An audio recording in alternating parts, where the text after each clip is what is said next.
How's it going? Awesome. Y'all need some extra coffee? Or like, I can wait. Yeah, that's true. Yeah, I went out there to get some, and they were totally gone. So if I fall asleep halfway through this, y'all come wake me up. All right, so we're going to talk about well-typed Elixir. So what are we actually going to talk about? We're going to talk about why I think we ought to care more about types. Talk about types 101 in Dialyzer, creating our own types in Elixir, type composition, and then we're going to try to put it all together and do something sort of real world at the end. So why do we care at all about types? Who here is, I come into Elixir kind of from a Haskell background a little bit. Because, I say a little bit because, I don't actually do Haskell in my daily life because I think I've met one other person in the world who does Haskell in their daily life, that's not in academia. But so when I came into Elixir, I was looking for a lot of the same things that I had in Haskell, and I had maybe some poor expectations, and was trying to get that same feel. So I care a lot about types. I want to maybe try to convey that to y'all. So let's start out real quickly. Who understands monads? Okay, raise your hand. Oh, okay, cool, awesome. So if you want to learn about monads, go find those people. If you'd raise your hands and let everybody else know who you are again. That's awesome. Let's not actually talk about monads at all. That's not going to be what we're going to talk about. We're not going to talk about monads. We're not going to talk about kind of heavy type theory. We want to talk about practical things, and we want to talk about applying these ideas in a very, very practical way. That said, if you're interested in monads, I do have a gist of monads in Elixir that I wrote. And it also there's a maybe implementation there as well, if you're familiar with optionals or maybes. So I gave that talk, a variation of this, when I actually did explain monads. And I explained maybes and how you could chain maybes together and compose maybes, and it was really awesome. And the very first thing I got back was this. It's like, this is Erlang, just let it crash, right? Why do you need these maybes? This is dumb.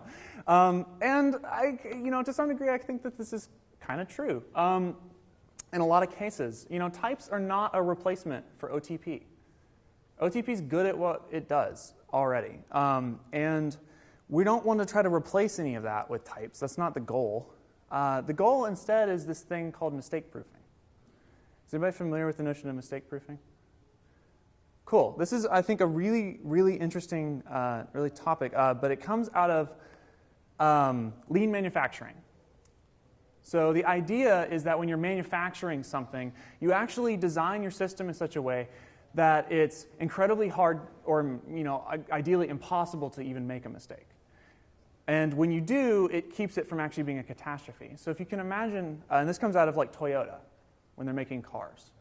So if you can imagine an assembly line where you've got a whole bunch of doors that you need to paint, some of them need to be orange and some of them need to be blue. When the actual spray can comes up to paint that door, it has to seat into a socket. And only orange doors will seat with orange spray cans. And by doing that, you effectively stop a door from being painted the wrong color. Another example of this is USB, right? You can't plug a USB cord in the wrong way, which sometimes is more annoying, which I think is a good analogy for type systems sometimes. The other thing that we can do is we can help to reduce complexity. And when I mean complexity, I mean that in sort of the Rich Hickey definition. And just many things twisted together, right? Types kind of force us to actually decompose things into proper data and to think about data transformations. So, and along with that, it serves to cut down on complexity long term, right? If you come back to a project a year from now and you want to make changes, you might not remember how all that stuff went together. And so using types, we can actually kind of help cut down on those mental barriers. So that's, I think, the impetus for it. And there's obviously different ways that we can achieve that. So let's talk about types 101. So types in Elixir. So some of this may be rudimentary for some people, but it's there to kind of help serve a purpose. And if I'm if it seems like I'm talking too low level, or if this is boring or something, hopefully it'll get more interesting as we go. So we have a really basic application like this. We have we want to calculate a balance. It takes two numbers and subtracts them. Really straightforward stuff.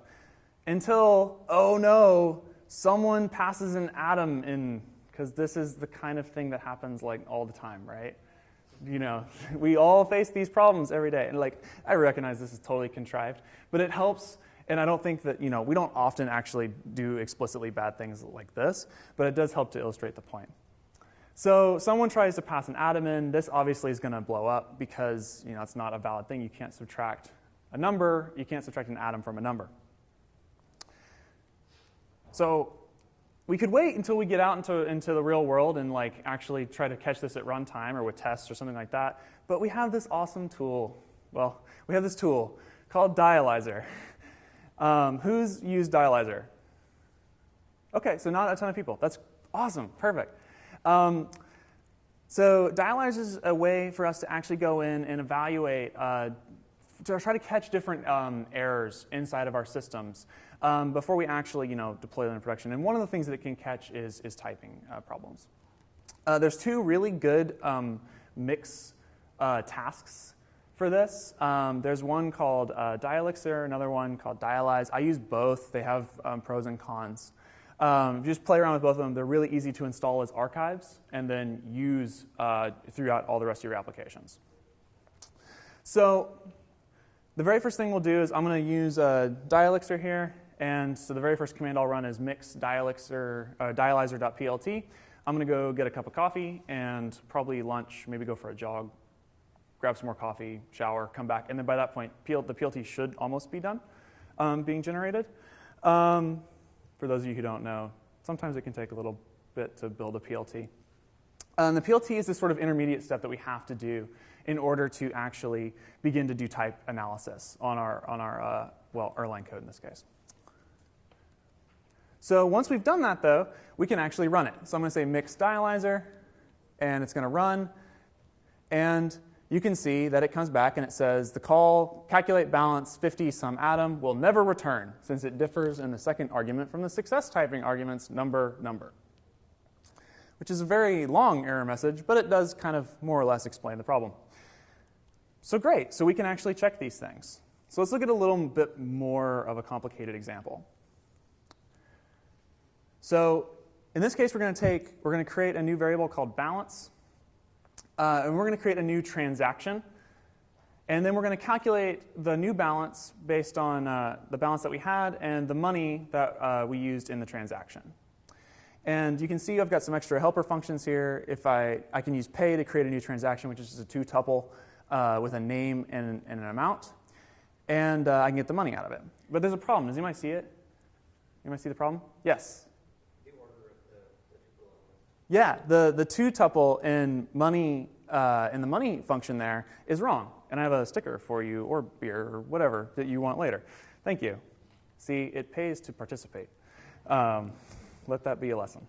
So, right, this is ridiculous. Like, oh no, we've messed this up. But it's okay. We've got this tool called Dialyzer, and it can help us with this, right? So we'll run this again, and it's all good. No big deal. NBD. Like, that's not super helpful, right? Why is this not an error? We can look at this code and we can know that this is an error, right? So the reason this is not an error is interesting, and it's historically relevant, and I think that this is fascinating. So if you have to realize that Dialyzer came out long after Erlang was already written and out there in the world and being used. And out there, being used in very specific ways. So for instance, people very happily wrote code like this, right? This is actually an example from the paper, one of the papers that Dialyzer, that the typing system in Dialyzer is based off of. So what we're doing here is we've got a send function, and we take a process group and a message, and when the process group is an atom, we send it to the registry, the kind of global registry, and when it's a PID, we send it directly, right? And that is just the way that we write good Elixir and Erlang code. And that's cool. The problem is that this is not, well, you could write a type to encompass this, but if you were to write a type to encompass this, to actually be able to type these functions, you would essentially have to rewrite them, right? You could come up with a type to sort of try to encapsulate that, but it wouldn't handle all the actual cases. Like you'd have to probably change the way that you actually wrote this function. And it would tell you that your code that is out there working in production right now is broken, which it's clearly not. It's out there working in the real world. And so because of that, some people went away and they came up with this notion of success types. They wanted a type system that we could use to check Erlang code, but they did not want to actually restrict. They didn't want to just tell people that the code that they had already written was bad, right? They wanted to find very egregious errors, but not make assumptions about the kinds of code that was already out there in the world. So the way success typings work is kind of like this. Look at it like an AND function. Really, really simple example. We have 3 different clauses for an AND function. If they're both true, we get a true out. If one of them's false in either argument, we return false. And the way that we would type this in a, let's say Haskell, is we'd look at something like this. We would say that AND takes a Boolean, it takes another Boolean, and it gives you back a Boolean. And if you're not familiar with this type notation, you can just, the last thing there on the end is what we return. The other 2 things are the arguments. This, though, would fail with our Elixir code, right? That would not actually pass with our Elixir code. Instead, success typings does this. It takes an any and an any, and it returns you a Boolean. It doesn't care what the first 2 arguments are. They can be anything. This is a dynamic language. It doesn't matter what you pass in. All that matters is what comes out the other end. This is important because types are propositions. They're logical statements. And if we make a logical statement and it's an error, then the code is therefore broken according to that type system. And we can obviously write code like this in Elixir. We can say, and pass a string in foo and false. We'll still get false out. That'll still work. And we can also say, pass a number in as the argument. And we'll get false out. Both of those are totally valid. Those are both totally valid in Elixir code. That if given a more restrictive type system, we would actually say is wrong. That's an error. And so Dialyzer is optimistic by default. It sort of assumes that you did know what you were doing when you wrote that code. Which, if you're coming from a different other background, or if you're coming from an ML family language, that can be very upsetting because you're like, I know this should be wrong. I don't even know how to get this to fail now. But you can also this is also nice because if Dialyzer does complain, you can almost 100% you have a problem. So we can actually, in this case, we know there's a problem here, and we can actually help Dialyzer out to help us find that. And we use this thing called type specs.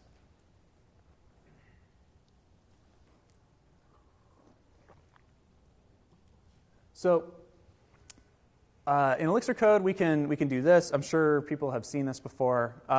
You can declare a type, and you can, we'll say a balance is an integer, transactions an atom, and a 2-tuple that contains an atom and an integer. And we can add these to our module. And then, unfortunately, just adding those doesn't do anything. Doesn't tell Dialyzer, doesn't help Dialyzer out at all. So we also have to add specs to our functions. So we can do that. We can say that pay takes an atom and an integer, returns a transaction. Money takes a transaction, returns an integer. Calculate balance takes 2 integers and returns you a balance. Cool, right? So now let's run Dialyzer again and see what happens. and we still don't have errors.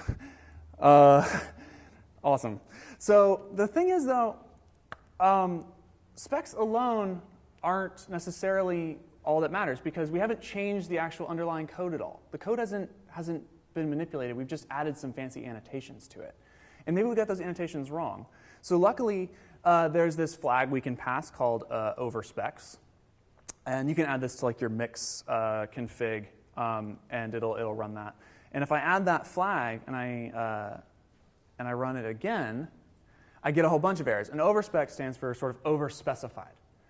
And we can see these errors are really clear. So like, let's look at the second one here. It says the type specification for money transaction to integer is a subtype of the success typing money two-tuple with anything to give you any. So actually, we've been more restrictive in our type than our code actually allows for. Our code allows anything. So there's a really easy way to fix this. We just add a guard. If we care about the type being passed in, well, we have guards. They're there for a reason. We should be using them. If we actually do need to restrict these sorts of things, then that's all we have to do. We just say when it's an integer, then I display the amount. And now finally, if I run Dialyzer, I'll actually get an error because I've allowed it to understand that it has to be an integer when I pass it in. And obviously, the fix is really trivial. You just go back and you flip the arguments around. So there's other fancier things we can do with types, with type specs. We can also do things like this. We can say that a transaction actually doesn't take an atom anymore, it takes a name. And we can define a new type called name, and we can say that it's a union of an atom or a string. So we can actually create union types in this way, which is pretty cool. And we can also do even fancier things like this. We can take a ledger. Like let's say we wanted to actually build a ledger of credits and debits. We could say that we could pass an arbitrary type into that. And then everything, you would actually use that type. So we can say that, ledger would take a type, and then it uses that type for the two lists. And then when we have this function here, we pass in transaction into ledger. So, is everybody's mind blown?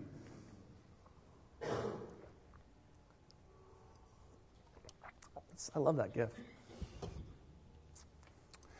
So that's kind of the basics. So how do we actually use that now to create our own data types? Because, well, that's awesome. Primitives are great. We kind of also want to have some notion of being able to create like our own data types. So Elixir gives us this thing called structs. I'm sure many people have used them. And it's great because we can use these to actually create our own data types. So let's say we have something like a queue. Queue is just two stacks, right? It has an inbox and an outbox. And we can define that this way. Everybody's seen structs before, right? And the other cool thing we can do is we can add types to this. So I can say a type T is going to return a queue where the inbox is a list and the outbox is a list. And T is, I'm sure people have seen that too if they use like string.t. That's a convention to kind of give a type for a module. So, and it's actually purely convention. If we wanted to go in and actually implement all this, we'd probably create some specs that looked like this. We could say that push would take a queue and any return us a queue. Pop would take a queue and would give us back a two-tuple with any and queue, and new would just give us a new queue. And then we can compose this stuff. So we can create a new queue, we can push stuff into it, we can pop stuff off. So we have these basic functions, but let's say we wanted to do something a little fancier, like we wanted to get the size of a queue. So, well, we could go in and we create a function. It would pattern match on a queue. It would get the inbox and the outbox, and it would just do a count on both of them and add those two counts together. Pretty simple, right? But let's say we also had a different data structure, like a tree that has, a left side and a right side. And we also want to be able to get the size of the tree. So, again, this is like really big. Like, just take the size of the left, size of the right, and add 1 to it, and you get the size of a tree. But we've now got two different functions that declare the same. Really trying to do the same API. And ideally, we'd like to be able to use enforce a more polymorphic data and be able to think about data transformations and the way that we reuse functions in a more sort of polymorphic sense. So you can use protocols. Everybody seen protocols before? Yes. So on that last slide, would you need the union the tree with nil? Which one? So the tree T, would that be the union of the tree struct and nil? Oh yeah, I just didn't define it there, but yeah, you would just have the, right here, you mean? Yeah. Yeah, you could just define another type spec for that says what that would be. So left would be, it could be recursive, could be the tree. So because you can do recursive. You can do recursive type specs like that. So we'll create a common API for this, call it size, and for lack of a better word, because I'm awful at naming things, I'm going to call it sizing. That's awful. I don't know I don't know what the right word for that was supposed to be. But yeah, and then we can implement that for both of our data structures. So we can implement sizing for queue, implement sizing for tree, and all I've done is copy or just cut out the implementations from the actual queue and drop them in here. But what this allows us to do is then to reuse this same functionality in other places. So if I wanted to new up a queue and push some stuff into it and then get the size, or if I wanted to create a tree and then insert a new node into the tree and then get the size of that, I can do that. And it's just the same API. The great thing here is that protocols are opt-in polymorphism, right? They don't just sort of magically happen. You explicitly have to go in and define that stuff. And so it actually is very explicit in that way, which is always a good thing. We always want to try to err on the side of being explicit. And because of that, we gain more use from our common APIs. Now, it would also be nice if we could do something like this. Go in and say, okay, well, this should be empty, right? And this is sort of a thing that you can do with, let's say, type classes.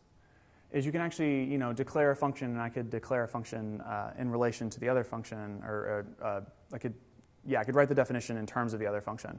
And that would allow me to just sort of be able to implement one and move on. But unfortunately, protocols don't allow us to do that. So we'd end up with a situation like this, where we need to implement both of those functions for tree and for queue. And you can see that they're basically the exact same implementation.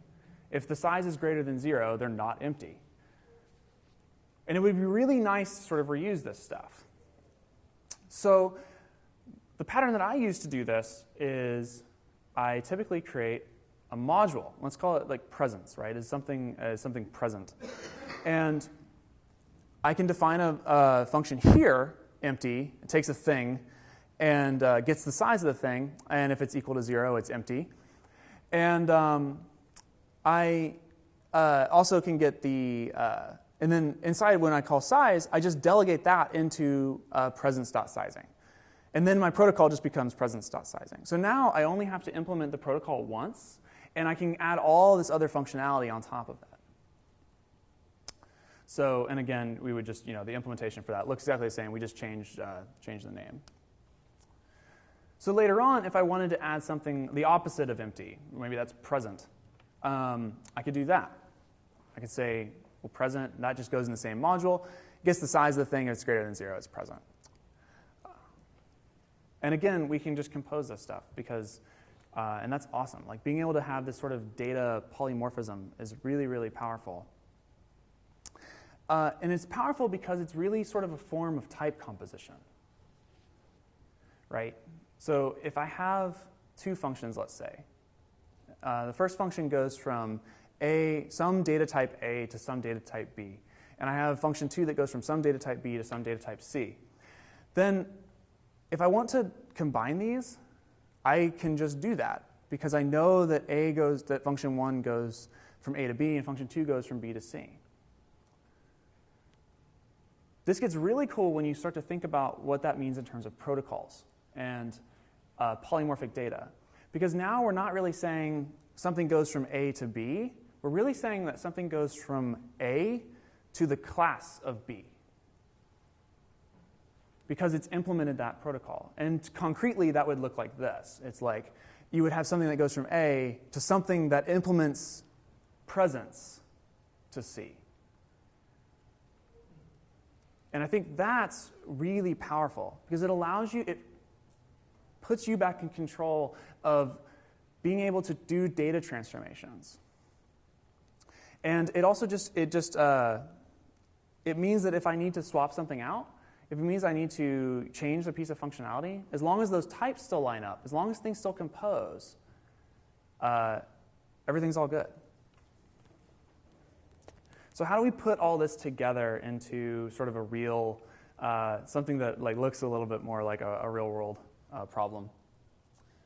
So we have a ticketing system, right? We're running an app, and there's problems with that app, unfortunately, because it's a Rails app with a JavaScript front end, which we're porting it to Phoenix and Elm, and so soon we won't need this ticketing system. But for right now, we need a ticketing system. And that joke really fell flat. So maybe that's just because I have to work in Rails and JavaScript all day. So we have an email, and we have and we want to be able to take email, or excuse me, we want to take kind of tickets in. We want to be able to take errors in, and we want to create different interfaces from that. So we'll say that somebody could email us, but somebody could also Slack us, because as we all know, based on the 3 different articles or blogs that have come out recently, we're all in Slack all the time, and we all get notifications about it. So we're going to get these different pieces of data coming in. We want to do some processing on them. We probably want to put them in a queue somewhere. We want to store them somehow. And then we also want to notify maybe our on-call staff and let them know that, hey, there's a new ticket. You should go take a look at it. Probably in Slack, because, who leaves Slack? Those notifications are always on. So let's start with our data. We can define 2 different structs, right? Well, so we'll say that this is an email, and we also have a Slack message. An email just has a from, it has a body of the email, it has a title. And a Slack message has a from, like who it came from. It has a message, like the actual message that it came in. And it has a channel, the channel that it came in on. And this is important because we want to define these data structures, and in this way, we don't want to try to create some generic data structure for these, because we might be communicating over these protocols in more ways than just trying to create new tickets. So we want to actually create real data structures that really model the way we're talking to these different protocols. We can then create, some like adapters, let's say, that talk to the outside world. And these are going to be sort of stateful processes. They could be gen servers. It could, the Slack thing probably listens on some sort of WebSocket connection, so that's a stateful process. And we need to be able to get data in from the outside world, right? We have this state there on the boundary, and we need to be able to get the actual data in from it and then do processing on it. So, and you can see those look fairly similar. So for instance, I might take an email, I might parse the email or something like that and to turn it into the correct data structure. And then I'm going to send it into ticket.process. And the same goes for the Slack messages, right? I might decode it into a Slack message, and then I might, again, call process. But again, we're calling process with 2 different, completely disparate data structures. And we're going to use polymorphic data to do that. So inside of our ticket, ticket's going to define a struct where we'll have something called like a requester, like the person who's requesting the fix or saying like, hey, this thing's broken. We'll give it a message. And we'll also give it like a severity, like 1 to over 9,000, because like some of the site's burning down. And we can apply types to all these things as well, which is really nice. So inside of process, in order to achieve this sort of data polymorphism, we can do that same trick. The very first thing we do in process here is we call toTicket on the data. And we get a ticket out of that. And then we can push that into a queue, and we could pass it to a notifier.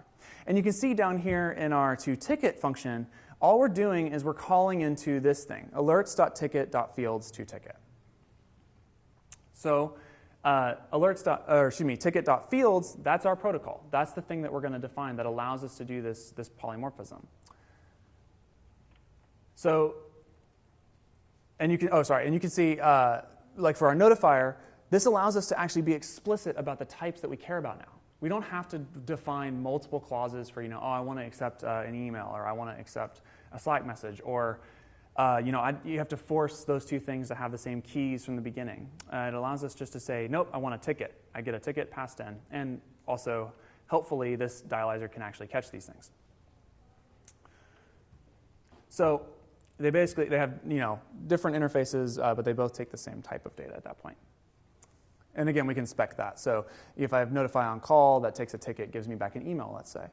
If I have, or maybe that should be a list of emails. A push takes a ticket and gives me back a ticket queue. So we can then, the protocol for this is really straightforward. We just say that you have fields. You can go from anything to be a ticket. And then we just need to implement that for our two different data types.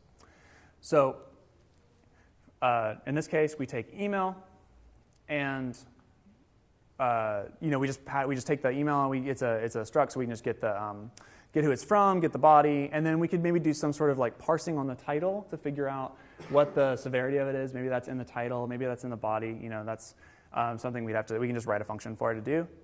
And all of that can live here, where it's sort of all that parsing logic can live here all together, which is nice. And the same goes for Slack messages. We can just create a brand new ticket in the almost exact same way. So by doing this, I think that we can really enable a very specific type of design of systems. And we can, again, all these things are catchable by Dialyzer. Because we're being explicit, because we're actually declaring in code what we expect, we'll actually get, we can actually get errors. The thing we can't get errors on, and it's just kind of a shame, is Dialyzer can't actually tell us if you've implemented a protocol for any given struct. So that you have to check at runtime. And luckily, Elixir will just blow up if you try to call into a protocol with a data type that hasn't actually implemented the protocol. So let's talk about stuff we could do for the future. Ways that we can actually even make this better, because I think that's really the thing. We have this, this is the methodology I use, and I really enjoy working in this way, but I think that in a lot of ways our tools could be even better and could enable us to do this in a bigger way. And so I want to talk a little bit about that. So first of all, I think we need something that actually understands Elixir. Unfortunately, even reading Dialyzer, you have to do that mental translation into Erlang code. And that's not to say that that's bad, Erlang code's bad or something like that. But it's, if we're teaching people Elixir, if you're working in Elixir all the time and you're having to do that jump, that can be tricky. You're definitely doing a big context switch there. It'd be awesome if we could actually check to see if things, if we've implemented protocols correctly from the very beginning. Yeah. There's a lot of stuff that you could do if you actually, if you sort of could understand a bit more of Elixir's stuff. So the other thing is building the PLT. That sucks. You only have to do it once. I get that, but it's definitely super time consuming and it's confusing at first. So that that's definitely a thing that we could improve on. And then just better errors. Imagine Elm-esque errors. In a tool that could help you check your actual code. Those are really important. I think a lot more important than we've probably given them. They're a lot more important than we've cared, than we've actually than we've thought before. And so Rust is definitely doing the same thing. If you're playing around with Rust, the error messages are now awesome. And so, I think we could really have something that has better errors. And maybe that means wrapping Dialyzer and, producing better errors out of it, errors that make more sense. I don't think that you should have to read the success typings paper to understand how this stuff works. It's kind of a shame. Like I've read it a couple times now to make sure that I can understand how it all works. So that's something that these are all things that I'm personally very interested in and that I'm kind of slowly working on. So if you want to talk about that, please come find me later, and I'd love to talk about that with you. There's a whole bunch of resources on this stuff if this is interesting to you. Definitely read the success typings paper. It is good and helps explain a lot of the decisions around why Dialyzer does what it does. There's a great blog on writing assertive code. And then the Learn Use Some Erlang guides on types and Dialyzer are super helpful. And so, yeah, with that, I think that's about all I have. And I definitely have time for questions. So thank you.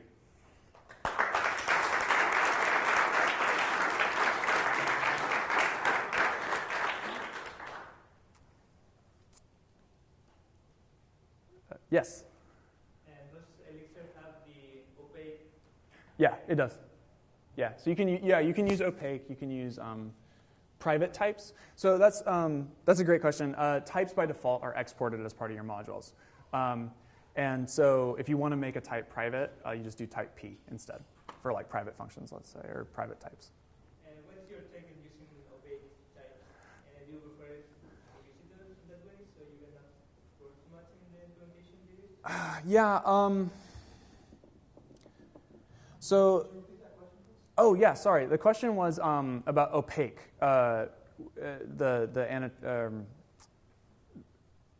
using spiral opaque instead of spiral type. I'll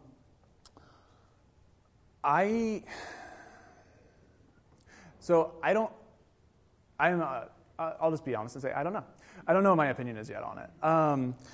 It's mostly because I haven't explored it enough to understand how it works in relation to Elixir code, like if there's idiosyncrasies there about the transition between Elixir to Erlang opaque and all that sort of stuff. And I only know I only have a very cursory understanding of the problems with using opaque and Dialyzer, which apparently there are some, or something I just read this or something like that. I don't know. So no, maybe I'm wrong about that. That's fine. Anyway, so it's something to explore. For now, I tend to just use type. I base most of my methodologies off of sort of stuff I see out there in the world. So, yeah. Yes? Oh, this one? Yeah, sure, totally. Any other questions? Yeah.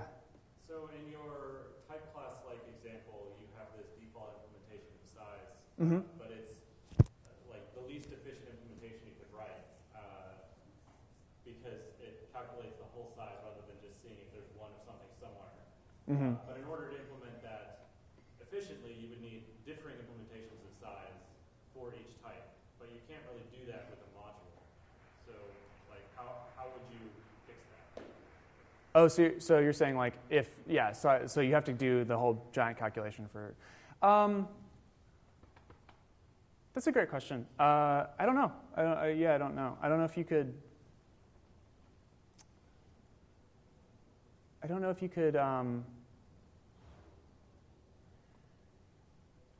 maybe I think at that point you're gonna have, if you've got what you could do is you could just delegate down into the actual implementation that understood the module, that understood the data structure you're talking about a bit better, and So memorize it there. Yeah. You'd probably just add it to the protocol then at that point. Otherwise, I don't know. I think maybe that's a trade-off. You could even do an abstraction where we delegate down to the bare guts, the really detailed information, but you have some abstract understanding that they will all return some intermediate data structure that can then be evaluated for sort of split difference. Yeah, and the thing is in the example, it's you're saying, I want the size of this. You've defined a contract. Whether or not that's the right contract is debatable. It's just the kind of the maybe not the best example, I guess is what I'm trying to say. But, empty can always be computed in constant time, regardless of what the data structure is, whereas size cannot. Sure. And at that point, if you actually had real concerns about about that kind of stuff, then like this probably isn't the right solution. Just call it on the thing, like, or delegate down to delegate down into the actual data structure and just do it that way, or put it in the protocol. Like, if those things are really important, then that's what you should do, And like, I don't think the trade-off you're going to make there by saying like, oh, well, you also have to implement empty in your protocol is like, if you care enough about like the time like that it takes to take the size of something, then like you're at a point where you're probably fine putting that in your protocol too. Like, what would be the feasibility of allowing for default implementations in Elixir protocols? Oh gosh. Well, I mean, that's not. I mean, you can just do that. You can say, hey, the protocol, you have to define an empty function as part of implementing this protocol. That's no big deal. Is that your? No, like Haskell style, like default implementation. Oh, right. Class method. So yeah, so I've played around with this a bit. You do have you can do any, like that's an option, right? I can say like default back to any. The problem is once you've actually implemented a protocol, it expects like all the functions to be there. So you can't just like delegate back. You can't delegate anymore. Like you can't just fall back to the protocol version or like the any version of it because you've overwritten it. Like Elixir itself? Yeah, I have not nearly enough to be able to like have a good answer. I actually so I tried that. Like what this is getting to is like I actually attempted to go do what we're talking about doing, and I ran out of time, honestly. Like I was going to do that as part of this, but I ran out of time, so I just kind of avoided it. But it's definitely interesting. It's it's all macros and stuff, so it's pretty fun to dig around into. So we should talk about it later. It'll be fun to hack on. I mean, I haven't looked at that stuff in a couple of years. I don't really use Elixir, but it did some like code generation. Mm-hmm. Like it generated a Beam file that had all the protocol stuff. Right. Yeah, and it actually creates protocols that are like also it's like protocol.q and protocol.tree. Like it creates its own new modules and stuff to do that. Yeah, but those, I mean, presumably it would have the default implementation, and it could just wire that up at that time when it builds this static Beam file. Yeah. Or, well, not file, but Beam. Yeah. I don't know that there's any technical reason why you couldn't do it. I wonder, I mean, it might be that might be like a cultural, like that's not like a desired feature. But I don't know. It would be fun to play with. Did you have a question? Oh yeah. I'm a bit into Elixir, I'll admit, and like in general, do a lot of Ruby and Python. Cool. I'm used to like the dynamic approach, and I get like there's a lot of power to, and like you maybe too much power, you shoot yourself in the foot with like the dynamic aspect. But it's nice, you're flexible. So is it best practice to like really heavily use those type annotations? Or what is kind of the state of like the best practice there? Yeah, I would say it's best practice to use type annotations for no other reason than its documentation. Okay. If it was just for documentation, I would probably still recommend you do it. And it's really nice, like when you generate like your hex docs and stuff like that. When you generate like normal Elixir documentation, it knows to go search for your types. It adds that to like your documentation files, those sorts of things. And those are, it's really helpful. Yeah, I mean, I think, obviously, like you don't have to. No one's going to make you. But there's benefit in like thinking through what the data is. Like what is the data you're actually taking in? What are you giving back? Like there's value in just thinking through that problem. So I recommend doing it. Some people probably disagree with me. That's fine. Anything else? All right, rad. Cool. Thanks, y'all.